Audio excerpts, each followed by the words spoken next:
হিমালয় নামটা শুনলেই কেমন একটা অনুভূতি হয়, তাই না? এটা কিন্তু শুধু একটা পাহাড়ের সারি না, এটা পৃথিবীর সবচেয়ে উঁচু আর সবচেয়ে রহস্যময় জায়গাগুলোর মধ্যে একটা।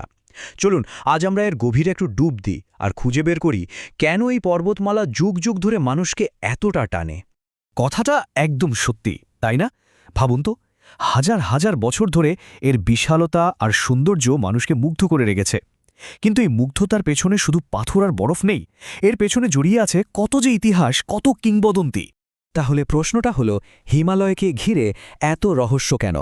কি এমন আছে এর চূড়ায় বা গভীর উপত্যকায় যা আমাদের এত আকর্ষণ করে?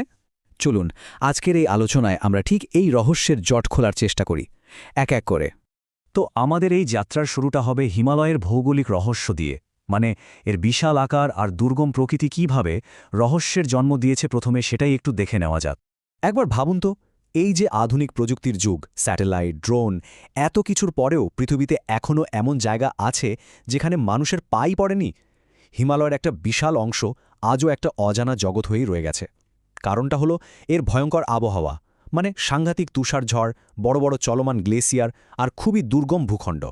তবে মজার ব্যাপার হলো, এই বিশাল অজানা এলাকার ঠিক উল্টো দিকেই আছে এমন একটা চূড়া, যার নাম কিন্তু আমরা সবাই জানি। একটা নাম যা শুনলেই সাহস, স্বপ্ন আর অ্যাডভেঞ্চারের কথা মনে পড়ে যায়। হ্যাঁ, মাউন্ট এভারেস্ট, পৃথিবীর সর্বোচ্চ শৃঙ্গ। শুধু যে পৃথিবীর সবচেয়ে উঁচু জায়গা তাই না, এর চূড়ায় পৌঁছানোর যে ভয়ঙ্কর চ্যালেঞ্জ, যে বিপদ, এটাই একে আরও বেশি আকর্ষণীয় আর রহস্যময় করে তুলেছে। মানে এই চূড়াটা নিজেই তো একটা জীবন্ত কিংবদন্তি, তাই না? আচ্ছা, এই তো গেল ভূগোলের কথা। এবার চলুন একটু কিংবদন্তির জগতে ঢোকা যাক। এমন এক রহস্য যা হিমালয়ের বরফের মতোই পুরনো আর গভীর। ইয়েতি, কিংবা আমরা যাকে বলি তুষার মানব, এই নামটা শোনেননি এমন লোক কিন্তু খুঁজে পাওয়াই মুশকিল। বলা হয় কি, হিমালয়ের ওই বরফে ঢাকা চূড়াগুলোতেই নাকি এই রহস্যময় প্রাণীটা ঘুরে বেড়ায়। দশকের পর দশক ধরে এর অস্তিত্ব নিয়ে কত যে জল্পনা কল্পনা চলছে। আর সবচেয়ে মজার বিষয় কি জানেন? এটা কিন্তু শুধু কোনো স্থানীয় গল্পকথা না।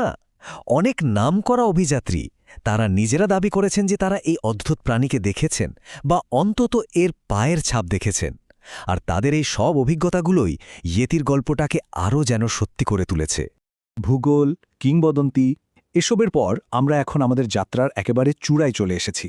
এখন আমরা হিমালয়ের সেই দিকটা দেখব যা আসলে এই পাথরের জগতেরও ঊর্ধ্বে, মানে এর আধ্যাত্মিক দিকটা।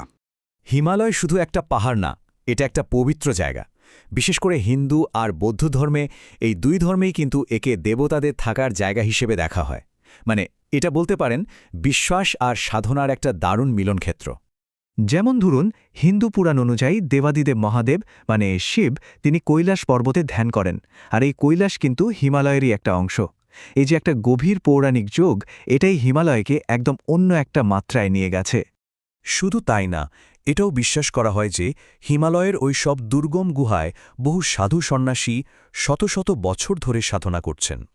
আর এই বিশ্বাসটা থেকেই একটা ধারণা তৈরি হয়েছে যে এই পুরো এলাকাটায় একটা অজানা কিন্তু খুব শক্তিশালী আধ্যাত্মিক শক্তি কাজ করে। আচ্ছা, এতক্ষণ তো আমরা হিমালয়ের রহস্যের বিভিন্ন স্তর দেখলাম, ভৌগোলিক, কিংবদন্তি, আধ্যাত্মিক। এবার সময় হয়েছে এই সবগুলোকে একসাথে এনে পুরো ছবিটা দেখার। তো কি দাঁড়ালো ব্যাপারটা? হিমালয়ের রহস্যটা আসলে কোনো একটা জিনিস দিয়ে তৈরি না।